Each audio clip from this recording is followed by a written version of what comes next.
Hello, BookTube. Well, it's a bleak and barren Sunday. No books in the mail for Steve. And on top of that, Steve is very much under the weather. Hence, probably, the lack of multiple videos today. But I took advice that's worked in the past and saved some books from previous days. Siphoned them off a little bit at a time in order to have a little bit of book opening today. So I thought we'd do that. And then I'm going back to sleep. So we'll start with this little one here. It's a thin thing from Norton, so it could be poetry. Let's see. No, it's a novel.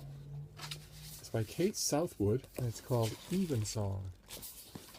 Margaret Maguire, a widow and grandmother, home from the hospital in time for Christmas, is no longer able to ignore the consequences of having married an imperious and arrogant man.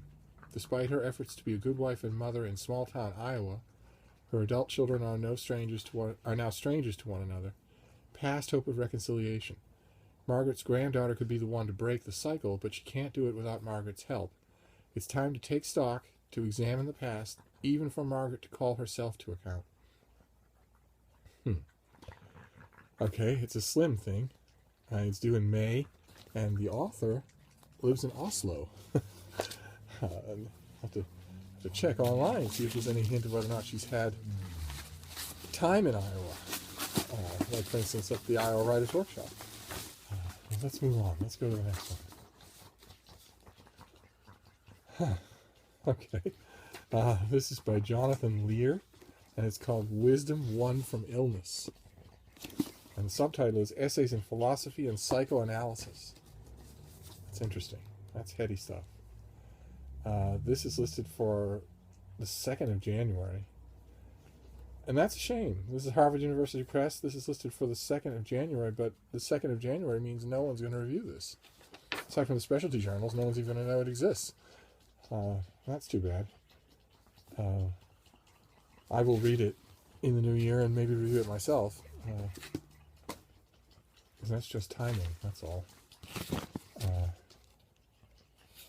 Then let's see here. There's this thing here. We don't have many, and we'll end with a box. Ending with a box is always fun.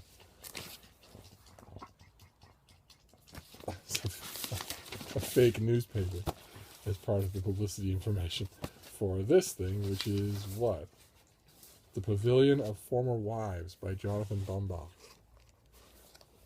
Huh. Interesting. Okay. So, what is this? A man and woman carry out an unusual courtship through a series of letters that gradually strip away their facades. A husband and wife argue about an infidelity that may never have happened. A liaison that hinges on a lost car ends before it begins, when dreams influence reality, and a man confronts the specters of his failed relationship. Oh, so these are 14 thematically linked stories by master of short fiction Jonathan Baumbach. It explores the sour and bitter sweetness of relationships that just beginning and already over. Okay, so Baumbach was a contributor to film culture in the late 1950s, so he's been around the block. He was a film critic for the Partisan Review.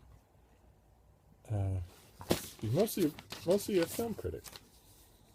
This comes out from Dzank Books.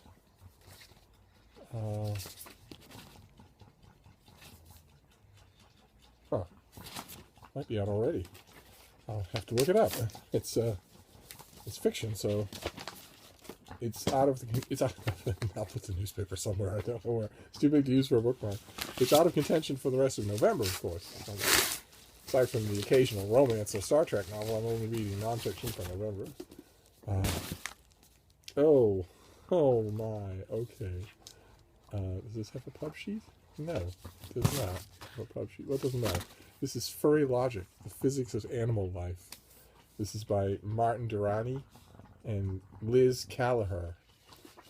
The animal world is full of mysteries. Why do dogs slurp from their drinking bowls while cats lap up water with a delicate flick of the tongue? I can actually answer that question. It's not a mystery.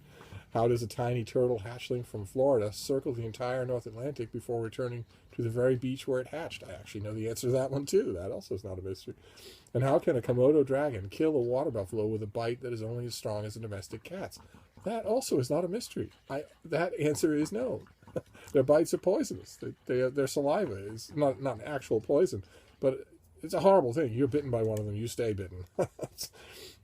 These puzzles, but they're not puzzles, and many more besides, are explained by physics.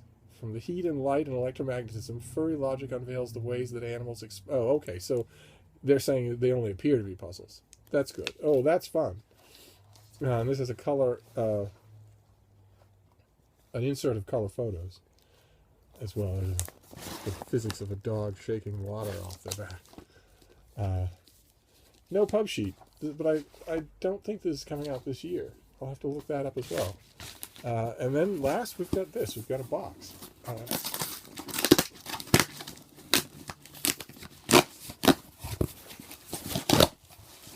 What is this? Could be something... Oh, it is. It's something really big. Oh, really big is good. What have we got here?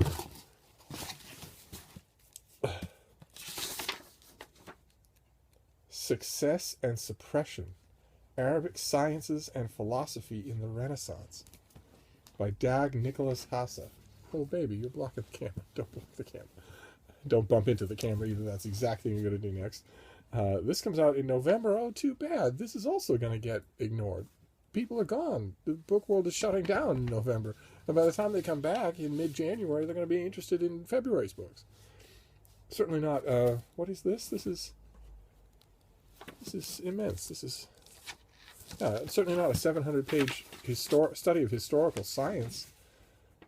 Oh, this is right up my alley, though. I'll review it. Absolutely. The Renaissance marked a turning point in Europe's relationship to Arabic thought. The author argues that it was the period in which important Arabic traditions reached the peak of their influence in Europe. However, this was also the time when the West began to forget and even actively suppress its debt to Arabic culture. Success and Suppression traces the complex story of Arabic influence on Renaissance thought. Oh, fascinating. Oh, my. Okay. Depending on how good an author Dag Nicholas Hasse is, I might read this first of all this batch. That is... Let me show it to you. That is right up my alley. Here we go.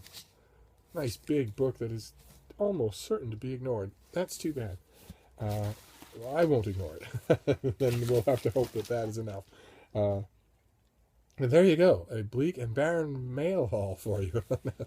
If you don't mind, I'm going to disappear for a bit. But I'll be back, hopefully feeling much better. Thank you, BookTube.